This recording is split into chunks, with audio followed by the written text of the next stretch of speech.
नमस्कार स्टूडेंट्स।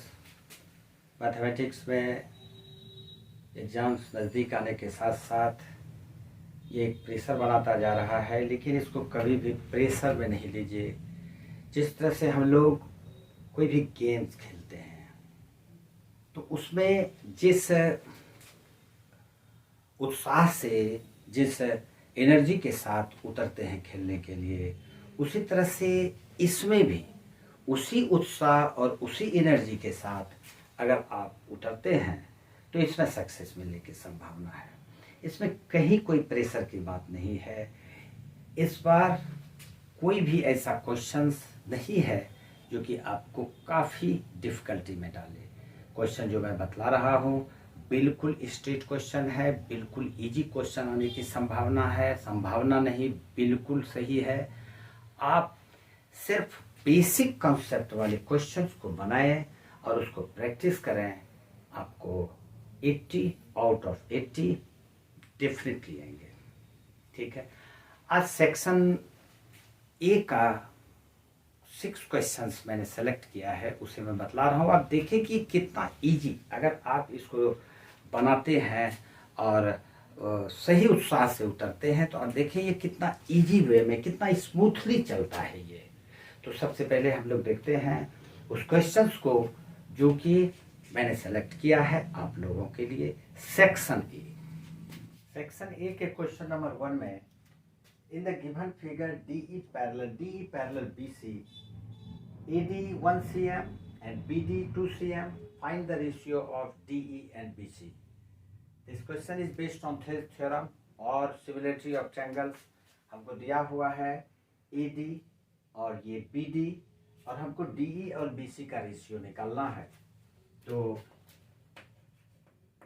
लिखेंगे since DE parallel BC। अगर DE BC के पैरेलल है तो हम कह सकते हैं ये ट्रायंगल ADE और ABC ट्रायंगल सिमिलर है।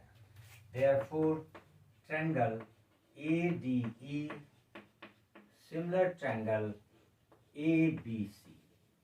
और जब ये दोनों ट्रायंगल सिमिलर है, क्योंकि ये पैरेलल है तो ये एंगल इसके बराबर होगा, ये एंगल इसके बराबर होगा और ये कॉमन ही है।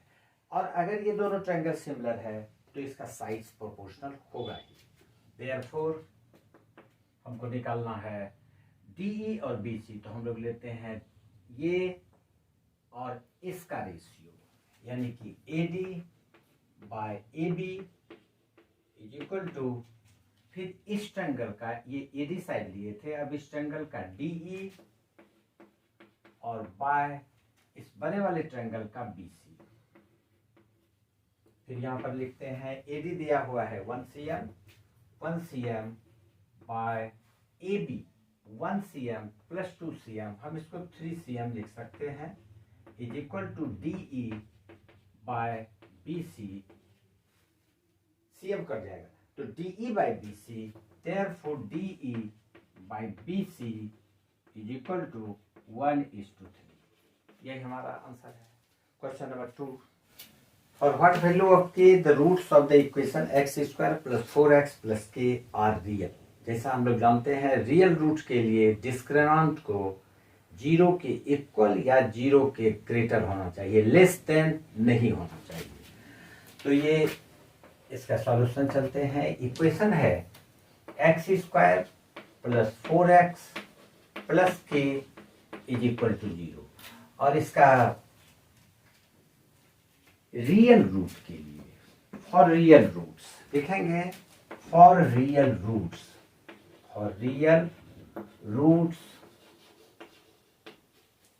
D greater than equal to 0। ठीक, और D हो जाएगा B² minus 4AC greater than equal to 0। B² B है 4² माइनस 4A1 और C K greater than equal to 0। 16 minus 4K greater than equal to 0। तो ये हो जाता है 16 is greater than equal to 4K, therefore K equal to और less than कि equal to और लेस देन 4 हो जाएगा, यानी k का वैल्यू 4 हो सकता है या 4 से कम हो सकता है, 3 हो सकता है, 2 हो सकता है, 3.5 हो सकता है, लेकिन 4 से ज़्यादा नहीं होगा। जैसे ही 4 से ज़्यादा होगा वो रियल रूट्स नहीं देने लगेगा। तो इसका आंसर तो यहीं पर है, लेकिन इस क्वेश्चन में 1 मिनट के लिए आप इसके सॉल्यूशन को एक बात देख लें। इसको मान लेते हैं कि हम k का वैल्यू 4 से बड़ा ले लेते हैं। सपोज करते हैं कि k हम लोग ले लेते हैं 5, जो कि इसके अनुसार नहीं चल रहा है। k लेस देन 4 बोल रहा है या 4 बोल रहा है, हम लोग k को 5 ले लिया, उससे बड़ा। देखते हैं क्या रिजल्ट आता है। Equation x square plus 4x plus 5 is equal to 0। इसका रूट्स रियल है या नहीं ये चेक कर लेते हैं हम लोग। तो ये डिपेंड करता है d पर। d equal to b square minus 4ac, b square 16 minus 4a1 और c यहाँ पर 5 है, तो equal to 16 minus 20 is equal to minus 4। क्योंकि d लेस देन 0 हो रहा है, तो d जब लेस देन 0 है यानी निगेटिव है, तो इसका कोई रियल रूट्स होगा ही नहीं। यहाँ पर लेकिन रियल बोल रहा है, इसलिए k का वैल्यू 4 या 4 से लेस होगा। जैसे ही आप इससे ज़्यादा लेते हैं, ये इस बात को गलत कर देगा। तो हमारा आंसर यही होगा। ये मैं सिर्फ आपको समझाने के लिए कर रहा था। चलते हैं 3 नंबर में।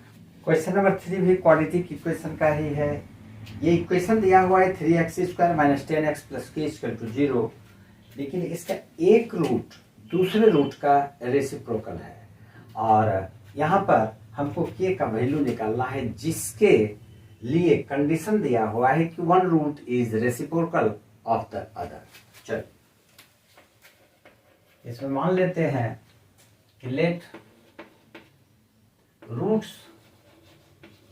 ऑफ द इक्वेशन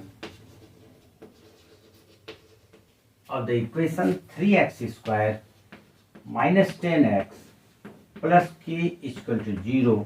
इसका रूट्स हम लोग मान लेते हैं। Let roots of the equation 3x square minus 10x plus k equal to 0 be alpha and 1 by alpha.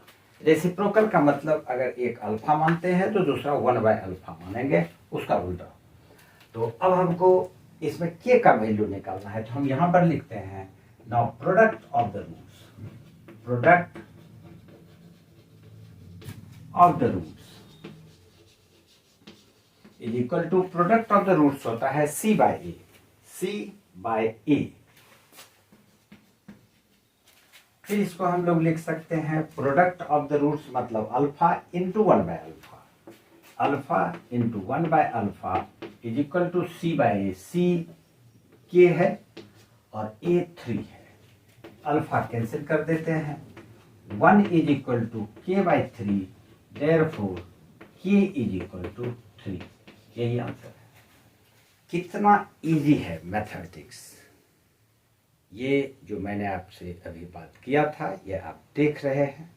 अगर इसको इजी वे में बनाए तो चलिए 4 नंबर ज्योमेट्री का ये क्वेश्चन है। इसमें a हमको फाइंड करना है। कंडीशन है tan 2a equal to cot a minus 24। Solution में चलते हैं। tan 2a is equal to cot a minus 24 degree. हम लोग इसको लिख सकते हैं tan 2a is equal to cot को हम लिख सकते हैं tan 90 minus theta, tan 90 degree minus, और थीटा के जगह पे ये वैल्यू ले लेंगे, तो minus a minus minus plus 24 degree. इसको याद रखें। Since tan a is equal to cot 90 degree minus a, cot a equal to tan 90 minus a। अब हम लोग दोनों तरफ tan को कैंसिल कर सकते हैं, तो बच जाता है हमारे पास 2a is equal to 90 plus 24, 4 9 to 11, 114 degree minus a, ये ए इस तरफ आके 3a हो गया is equal to 114 degree, therefore a is equal to 114 by 3 is equal to 339 to 8324, 38 degree. ये ऑब्जेक्टिव क्वेश्चन है जो 6 क्वेश्चन मैंने चुना है। ये क्वेश्चन को आप अच्छी तरह से प्रिपेयर करें, टाइप यही है, इसी तरह के क्वेश्चंस आएंगे, आप अच्छी तरह से बनाएं और बिल्कुल नहीं डरें। चलिए नेक्स्ट क्वेश्चन, अर्थमेटिक प्रोग्रेशन का ये क्वेश्चन है। कॉमन डिफरेंस -4 है and the 7th term is 4, find the first term, या एनी टर्म फाइंड करने दे सकता है। तो कैसे इसको बनाते हैं, आपको दिया हुआ है यहाँ पर common difference is -4, common difference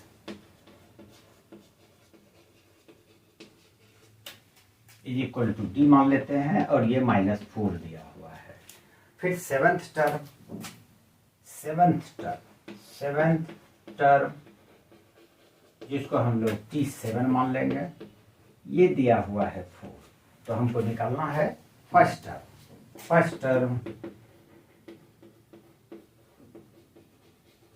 is equal to 1। जैसा हम लोग जानते हैं फर्स्ट टर्म को तो हम लोग ए मान ही लेते हैं, मान लेते हैं कि ये ए है, और 7th टर्म का जो nth टर्म का फॉर्मूला है वो हम लोग यहाँ पर यूज करेंगे।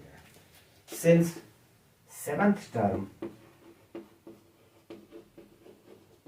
इज इक्वल टू T7 हम लोग मानते हैं, a प्लस 6d होगा। 7th टर्म अगर है तो 6d लेंगे -1 करने के बाद, और दैट इम्प्लाइज हम लोग लिख सकते हैं 7th टर्म 4 दिया हुआ है, 4 is equal to a, first term a मान चुके हैं और ये निकालना भी है, प्लस 6 इंटू डी, डी 4 दिया, -4 दिया हुआ है, -4 इसको ब्रैकेट में रख लें, that implies 4 is equal to a -24, therefore a is equal to, ये -24 इस साइड आके प्लस हो जाएगा तो 28 हो जाएगा, 28। यही फाइंड यही करना है, लेकिन इस क्वेश्चन में आपको कोई भी फाइंड करने दे दे, सपोज करिए T17 दे दे फाइंड करने, तो हम लोग T17 भी निकाल देंगे, a plus 16d, a plus 16d रख के a प्लस 16d, a का वैल्यू हमको पता है, d का भी वैल्यू हमको दिया हुआ है, दोनों वैल्यू रख के सिंप्लीफाई करके निकाल सकते हैं, कुछ भी निकालने दे देगा हम लोग निकाल लेंगे। इसको इजी वे में बनाइए, बिल्कुल आसानी से बनेगा।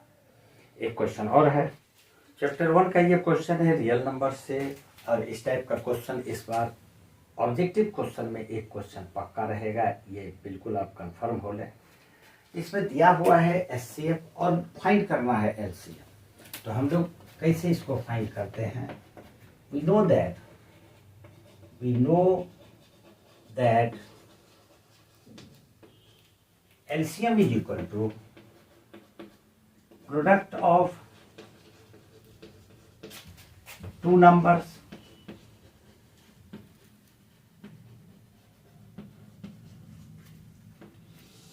by SCF। LCM फाइंड करना है तो SCF से डिवाइड कर देंगे, SCF फाइंड करना है तो LCM से डिवाइड कर देंगे। Product of two numbers 336 multiply 54 by SCF दिया हुआ है 6, 6169, इसको मल्टीप्लाई करना 96 54 5 93 27 5 32 3 32 3224 इसका LCM होगा। ये 6 क्वेश्चन जो मैंने आपको भी बतलाया, इसको बिल्कुल प्रिपेयर कर लें, और इस टाइप का जो 2-4 क्वेश्चन और है उसको बना लें, कोई डिफिकल्ट क्वेश्चन नहीं आएगा, इसको इजी वे में लें और अच्छी तरह से इसका प्रिपरेशन करें, अच्छा मार्क्स आपको आ जाएगा। आज के लिए इतना सा ही, नेक्स्ट वीडियो में हम लोग सेक्शन बी के 6 क्वेश्चन को, 6 क्वेश्चन ऑफ सेक्शन बी को हम लोग डिस्कस करेंगे। आज इतना सा, इसको प्रिपेयर कर लें। Thank you.